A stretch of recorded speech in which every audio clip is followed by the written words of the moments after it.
Now, I'm not looking at that model, not because I don't care, because I care so much about history, damn it.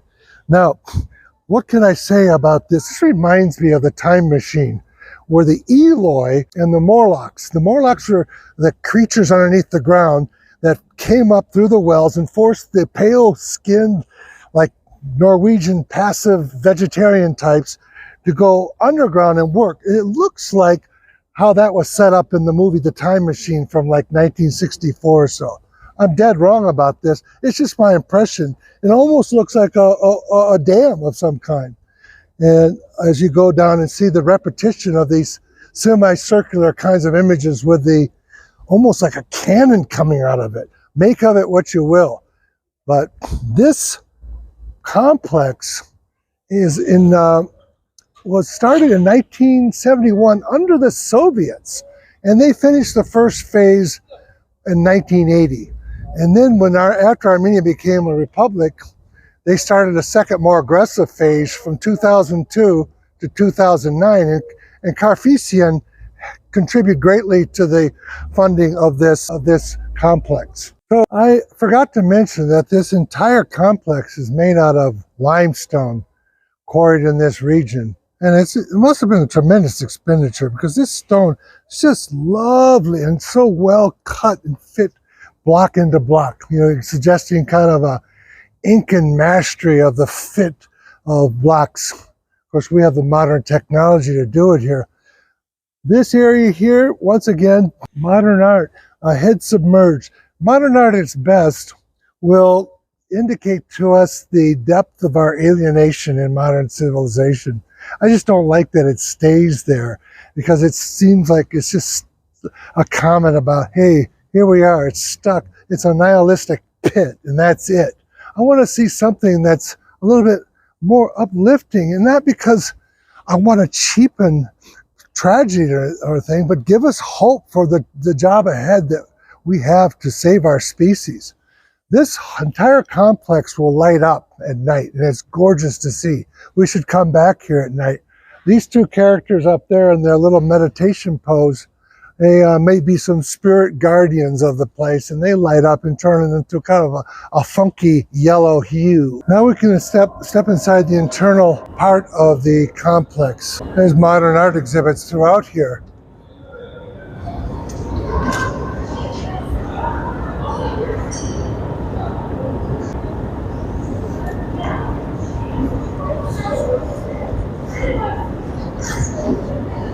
There's 7 separate escalators running the entire length of these 572 stairs, in case you don't want to walk up like we do. We want to see it on the outside, how beautiful it is, but this is still an interesting part of the complex.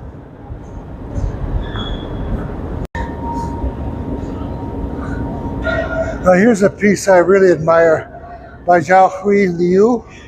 It's called Polar Bear. It's 20th century marble.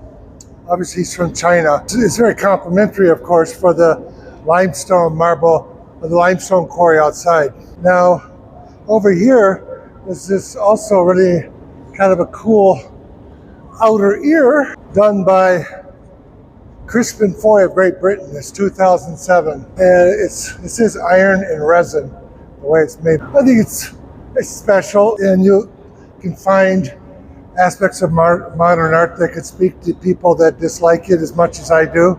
I feel like somebody's listening. But then you can have this behind you, Jay. You can have that, the car, the stoplight, everything up on that shelf. It's yours for free. I certainly haven't read enough about this place to know what all of these designs, how they're made, and what their intentions were from the artist, what it represents to perhaps the citizens of this beautiful city.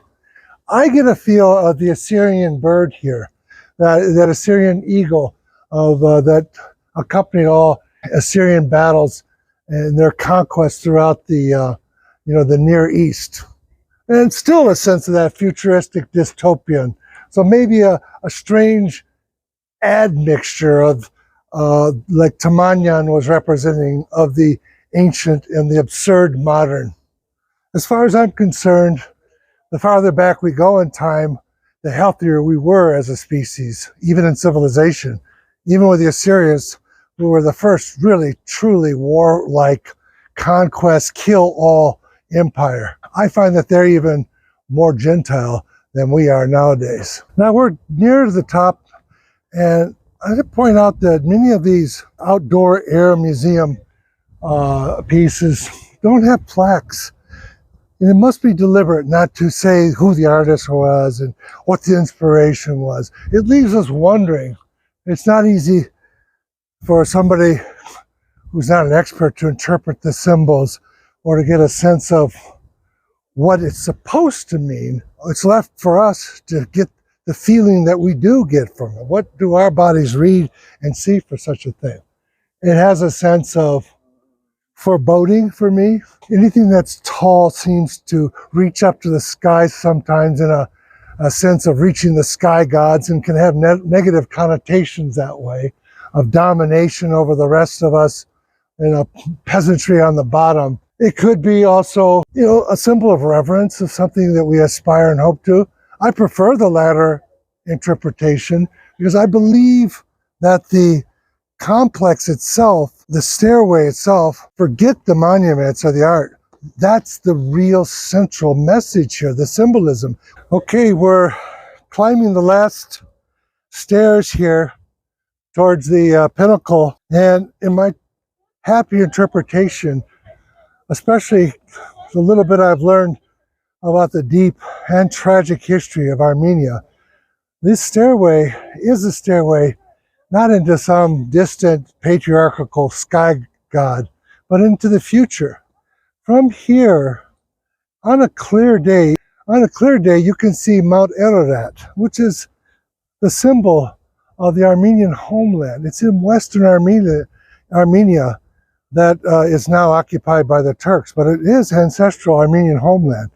And it is their integral relationship of their Christianity. They were the first country to adopt Christianity as a state religion.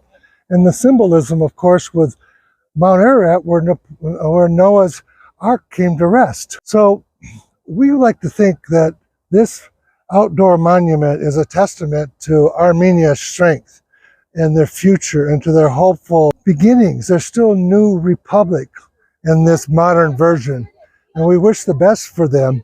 They've overcome so much, and they probably have more to overcome, but their spirit is indomitable from what I've read and seen. They've overcome.